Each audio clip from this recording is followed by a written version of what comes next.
Quand nous parlons de la parole de Dieu, quand nous parlons de Dieu, quand nous parlons du salut, quand nous parlons de ces choses, nous sommes en train de parler de ce qui est le plus important aujourd'hui sur terre. Parce que il n'y a pas de croyance sans un message qui attire cette croyance. Pour que quelqu'un puisse croire, il faut qu'on lui ait dit quelque chose ou qu'il ait remarqué quelque chose ou qu'il ait expérimenté quelque chose. Et donc, dès l'instant que nous allons sur le fait de remarquer, vivre, entendre ou expérimenter quelque chose, ce que nous allons vivre, ce que nous allons entendre, ce que nous allons expérimenter, ou toutes ces choses-là, doivent pouvoir être attestées comme vraies. Parce que si ce qu'on croit est faux, il y a l'enfer qui est disposé, il y a le séjour des morts qui est là.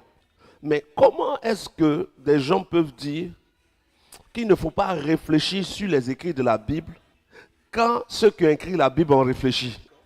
Parce qu'on dit que ceux qui ont écrit la Bible ont été inspirés. Mais qui était là quand ils étaient inspirés? Où est le baromètre de l'inspiration? Où est l'élément par lequel on peut être sûr que l'inspiration de Osée, de Sophonie, de Ézéchiel, de tous ces livres qui sont dans la Bible. Yes. Sur quoi est-ce qu'on peut s'appuyer pour dire que ces livres sont inspirés? Quand moi je parle, on dit où c'est écrit dans la Bible. Mais quand ils ont été inspirés, sur quoi ils se sont appuyés quand il n'y avait pas de Bible? Il faut qu'on se pose la bonne question. Parce que si moi de suite je dis par exemple que le monde est carré et que le monde n'est pas rond, la terre n'est pas ronde, la terre est carrée. Quelqu'un va me dire ce que je dis n'est pas vrai. Où c'est écrit? Si je dis de suite que Jésus a ressuscité un jeune homme qui s'appelle Jean-Christ, on va dire mais montre-nous le verset où Jésus a ressuscité Jean-Christ. C'est ça. Et je n'aurai pas de verset. Donc on dira que c'est faux.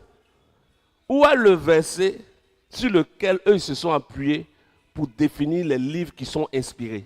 Quand il n'y avait pas de Bible, quel a été leur repère pour choisir les livres de la Bible? La Bible vient en 396 ou 398 après Jésus. 398 ans après Jésus. Mais ceux qui s'asseyent pour décider de réunir les livres là, c'est dans quel livre ils ont pris les références pour choisir les livres? Où ils ont lu pour savoir ce qui devait être choisi? Ils n'ont lu nulle part, ils ont réfléchi. Et si nous aujourd'hui on réfléchit, on dit non, tu es antichrist, tu as dévié. Mais c'est où ils ont pris, sur quoi ils se sont basés pour choisir que dans tous les manuscrits qu'ils ont trouvés, c'est ceux-là qui devaient être dans le livre. Sur quoi? Sur leur intelligence, sur leurs sensations, sur leurs convictions. Mais quand on nous dit que la Bible est inspirée de Dieu, les écrivains ont été inspirés, quelle est la définition de l'inspiration? Être inspiré, c'est sentir ou être orienté dans une direction qu'on a approuvée. Oui, mais tu peux être inspiré, un chant t'est inspiré, mais tu peux ne pas le chanter parce que tu n'approuves pas la mélodie. Donc ceux qui ont choisi les écrits ont été inspirés, mais leur inspiration dépend de leur bord, de leur croyance, de leur être spirituel. Ça ne dépend pas seulement d'une histoire de... Ce n'est pas Dieu qui a écrit les livres. Les tables même de la loi que Moïse a reçues, écrits de la main de Dieu, n'ont pas été appelés paroles de Dieu. Mais les livres que des gens ont réfléchi pour assembler sont appelés paroles de Dieu. Sur quoi ils se sont appuyés? Les paroles que vous lisez dans la Bible, ont-elles été écrites ou ont-elles été dites pour finalement être écrites? Elles ont été dites. C'est des paroles parlées. C'est mal, regardez comment vous me poussez à faire des péchés de grammaire ou de quoi? Paroles parlées. Or, parole, c'est déjà parlé. Mais comme vous dites que la parole est écrite, on est obligé de vous faire comprendre que la parole est parlée. Au commencement était la parole. Or, comme une parole se parle, la Bible ne peut pas être la parole de Dieu. La Bible est un écrit. La Bible, ce ne sont pas des mots.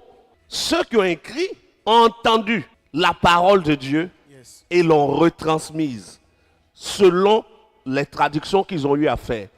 Qu'est-ce qu'ils ont entendu? Ils ont entendu Dieu leur parler pour ceux qui ont entendu Dieu. Ils ont entendu des esprits leur parler pour ceux qui ont cru que c'était Dieu. Et chacun a retransmis. Le livre contient la mémoire des paroles entendues de Dieu.